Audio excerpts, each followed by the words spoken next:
Are you familiar with the word talent release? Good evening, everyone. This is the evening drive home, and I am NJ Evans. This could very easily fall under intellectual property in some cases. How do you protect yourself in podcasting? How do you protect yourself and your talent or guests? Talent release is a binding agreement between the producer, company, and the talent. And this is an agreement that is used by most talent agencies and organizations and producers and stuff like that for the entertaining industry. And one of the things that I wanted you to just be aware of is that it does exist and it's a binding contract. All right.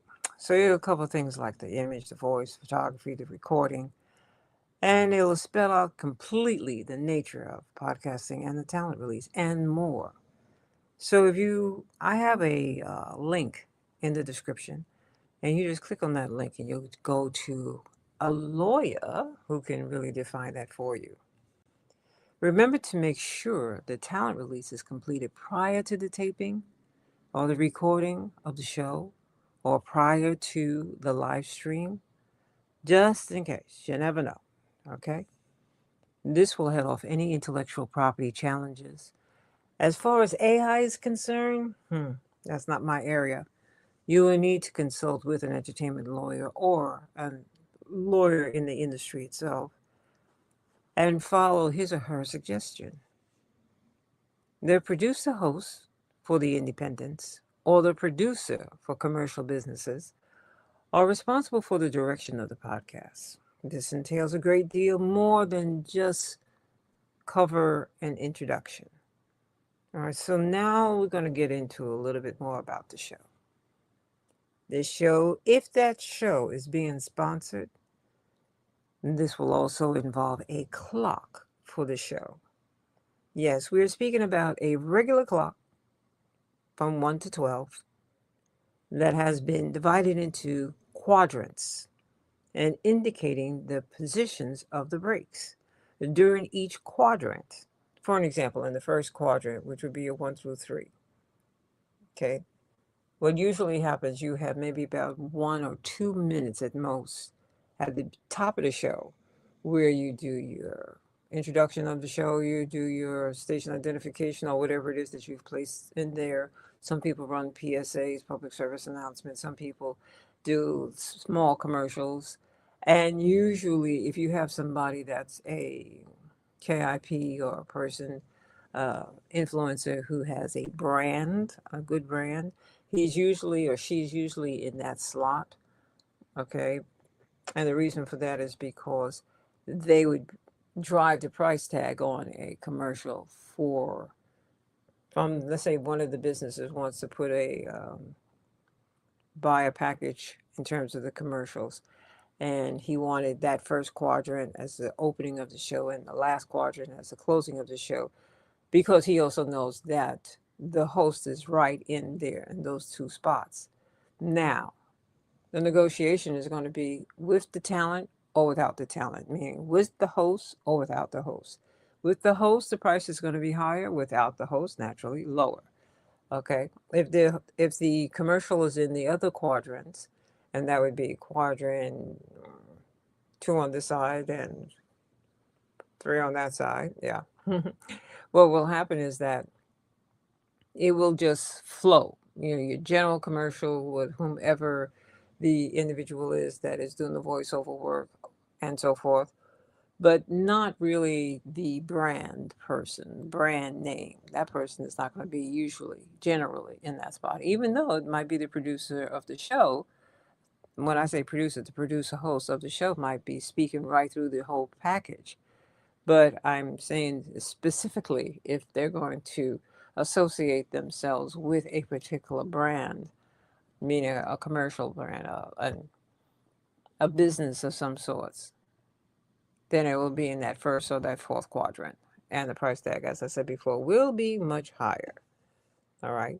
So you have a show. Show is either going to be 60 minutes long, which is really 58 minutes because they take 2 minutes off the backside, or they take 1 minute off the back and 1 minute off the front to run music and to do whatever kind of quick PSAs or whatever quick drop-ins that they wanted to place in those locations as the show is beginning, as the show is ending, primarily as the show is ending. And as I said before, whoever, if you're in a commercial environment, the talent or the producer or the host, commercial environment, the host, okay, will have those two spots really where they offer this added feature, which would be this particular uh, host of this particular show, and the show happens to be a top 10 show, is going to actually talk about your sneakers. So they'll do a little 8 second, 10 second, maybe 15 second talk about your sneakers and promoting your sneakers. That's just an example. Okay. So that's for the 60 minutes. Now for the 30-minute shows, and there are shows that are 30 minutes, which really break down to 28 minutes. That's my dog in the background. All right. They will be, that would be 12 at the top, and the 6 o'clock hour, that's really the end of the 30-minute segment. And that's really 58 minutes. Excuse me, not 58, 28 minutes. And that 28 minutes is so that that's the context, or that's the amount of the show that you have, so to speak.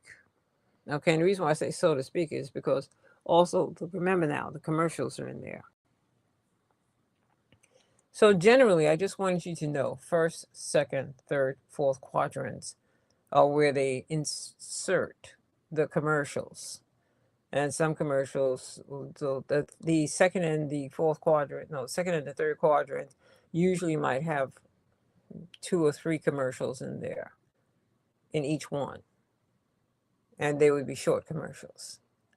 But this is your revenue. This is what pays the bills. This is where your hosts are really they're working their show, their magic, so that you would be interested in sponsoring this particular show. And as I said before, whether you're doing podcasting or commercial, it doesn't matter. If you're podcasting as an indie or if you're podcasting as a commercial person, you still have to support, you have to generate an income for that particular show. Now that brings us up to the point where, what is your show about?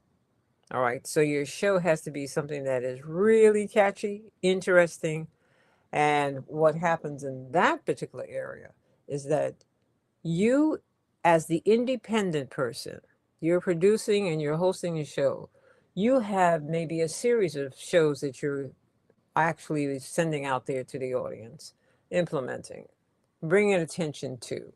You have something that you want to say to this particular audience, something that's on your heart, and you've developed maybe about a 4 or 5 series concerning that particular topic.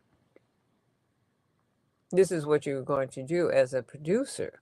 And then as a speaker or the host, you're going to carry the show, and then you're going to also have the guests to support what it is that you're talking about. Okay? So that's another part of it.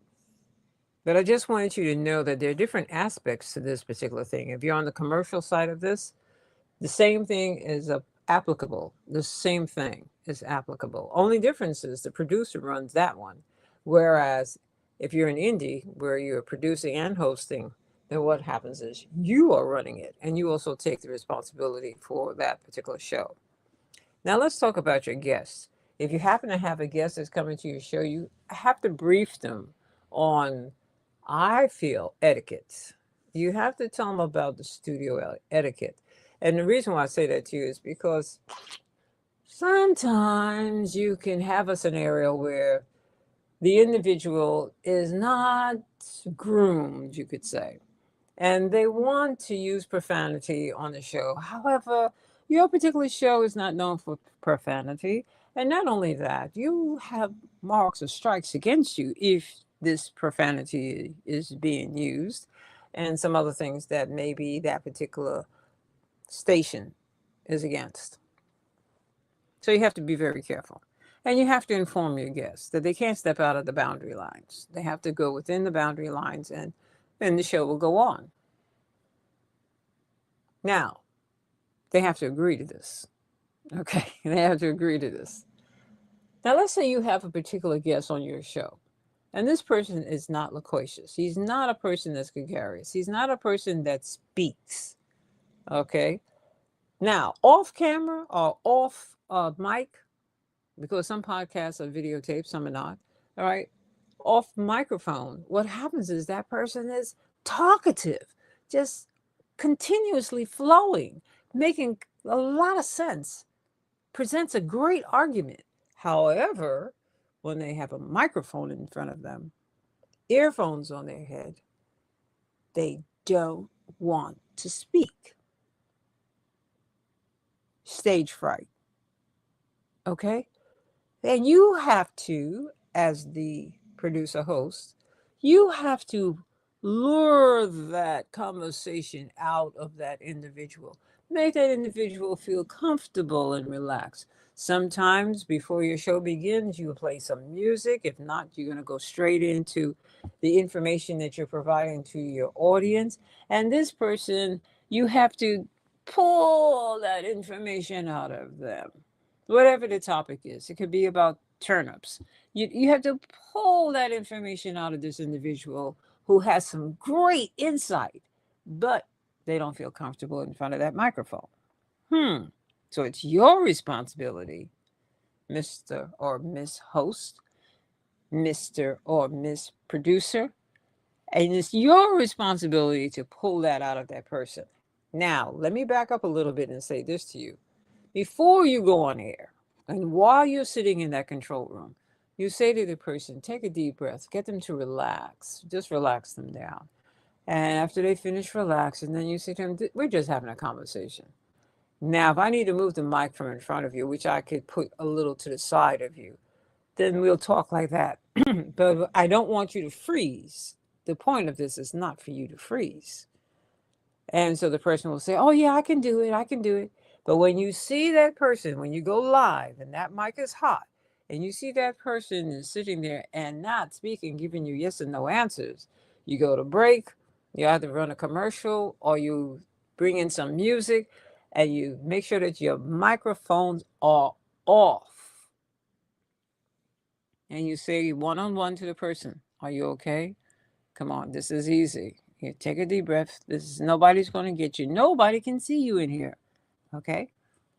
And you have to gently bring them on through. You can bring them through the fire. You really can, but you have to know that you can. And as I said a few minutes ago, the other side of that challenge is you don't need somebody who's going to get in there and start using 4-letter words. And you're going to be fined for those 4-letter words. No, no, no, no, no. And they will not return again because they can't be trusted. Okay. Now, those are the ones that I really wanted to bring to your attention, but there's another one that I need you to know about. And this one is kind of interesting. A person can come to the studio and or in your own home studio, and they're having this interview with you, or you're interviewing them, and all of a sudden they decide that they're going to take control of the interview. And I'm saying to myself, why do you want to do that? Why do you want to take control of the interview? And they will actually, in a sense, take the mic away from you. They'll just try and run with your show. You can't let them do that. You may not let them do that. And even if this is a different scenario, if you were doing a one-on-one on the street, a man on the street, and you're interviewing somebody and you want them to talk about the color of that particular car and how fascinating it is and blah, blah, blah, blah, that's just an example. And you have a microphone or you're using your cell phone and you tilt it towards the person, then all of a sudden they're trying to grab your cell phone out of your hand or the microphone out of your hand or your hand and bringing it up to their mouth. No, no, no, no, no. They may not have that permission. You must stay in control of that microphone at all costs. Okay? At all costs. There's another thing I want you to think about. You must also be able to write a script. You see, generally when you're on the air, sometimes you can go blank, plump, and you won't remember a thing. And you know the topic quite well. All right? So what do? You make sure that you have a script. And in the script, you just check off the questions that you're asking as you go down the line. Check, check, check, check. If you have a commercial break, you check that off. You have something in front of you that carries you through the show. If it's an hour show, it's carrying you through the entire hour because you have to make sure that on the 58th minute, that's when you hit 58 minutes, you end that show, but you bring your music in or you bring in some type of PSA or some type of whatever it is, if you're not the one that's in control and the producer is in control, then the producer will tell you, okay, well, I want you to say this at this particular point, blah, blah, blah. All right. Whatever the pattern is, there's a sequence. It follows an order. Every station has their own way of doing things, but it follows a sequence. So the only thing that I'm saying to you is I'm giving you some ideas of things that happen in an actual environment, of which I've played all of those roles. All right. So I want you to be aware of this because sometimes people don't really understand what goes on behind the curtains. So when you're inside the control room of a, let's say, a commercial station or even a home studio, if you're in that control room area and something goes awry, or the producer wants you to have a particular direction in this conversation for whatever the ultimate goal is, and you decide to take it and go southeast, that's not going to work. That's not going to work. And sometimes that'll just, well, sometimes people will just cut it, cut, stop it, stop, stop, stop. And then what'll happen is you just wasted time. You just wasted his or her time and your own time, whoever that individual is that would go off on the hayride by himself. It's a fascinating industry.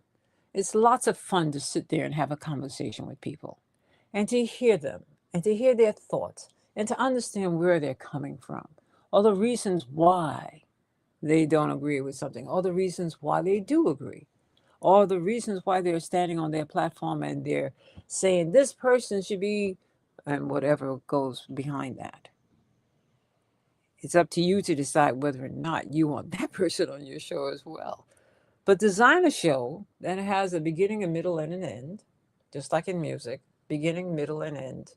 And you wrap that thing up. When you see yourself coming to the end of the show, you say to your guests, is there anything else that you would like to share with my audience? Because now is your golden moment, your golden opportunity to get your point across.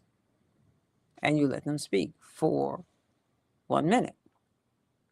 And then you close out, ladies and gentlemen. It's been wonderful being with you this evening.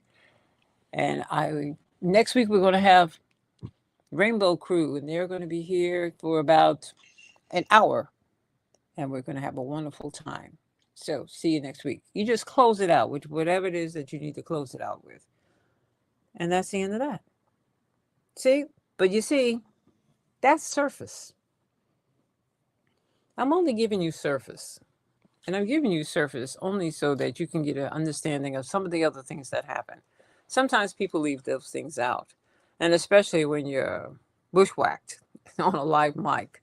So a live stream so far has been pretty easy for a lot of people. I've listened to quite a few different live streams, and it's been pretty good, pretty easy. Not all, but when you have somebody that wants to bushwhack you, or jump out of the forest and do something that is totally wrong, very inconsiderate. You have to be able to stand your ground. You have to be able to stand your ground. So, those are some of the thoughts that I had, and I wanted to bring to you today and help you to develop and get a fuller understanding of what's going on here. And I'm in the process of writing and really completing my course that I've put together for podcasters, beginner podcasters. And I'll let you know a little bit more about that as we go along. So if you have any questions, you know how to reach me. And if you don't, you just simply click on the comments below, subscribe, and click on the comments and say whatever it is that you think you need to say.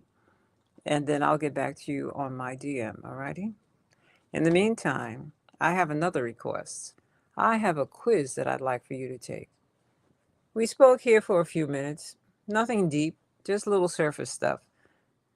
I want to see how much of it you remember. So I want to put together 15 short quizzes.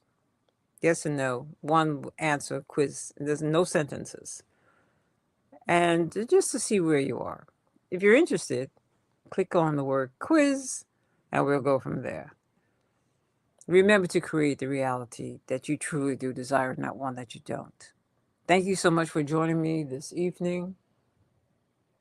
And to all of those who are homeless, newly homeless because of the weather conditions, and still trying to get their world together, I send out a lot of love and light to you. Sincerely, I do. Those who are in the homeless community who are walking the streets at this particular point in time, I send out a lot of love and light to you as well. Remember that you do create the reality that you are living in, but you just don't know it yet. But you will soon. Take a moment to invest in that and find out how do you do that? How do you find out how to take control of your life like you used to? Pay close attention to your thoughts and your words, okay? My name is NJ Evans, and this is the Evening Drive Home. Thank you for spending this time with me. Ciao.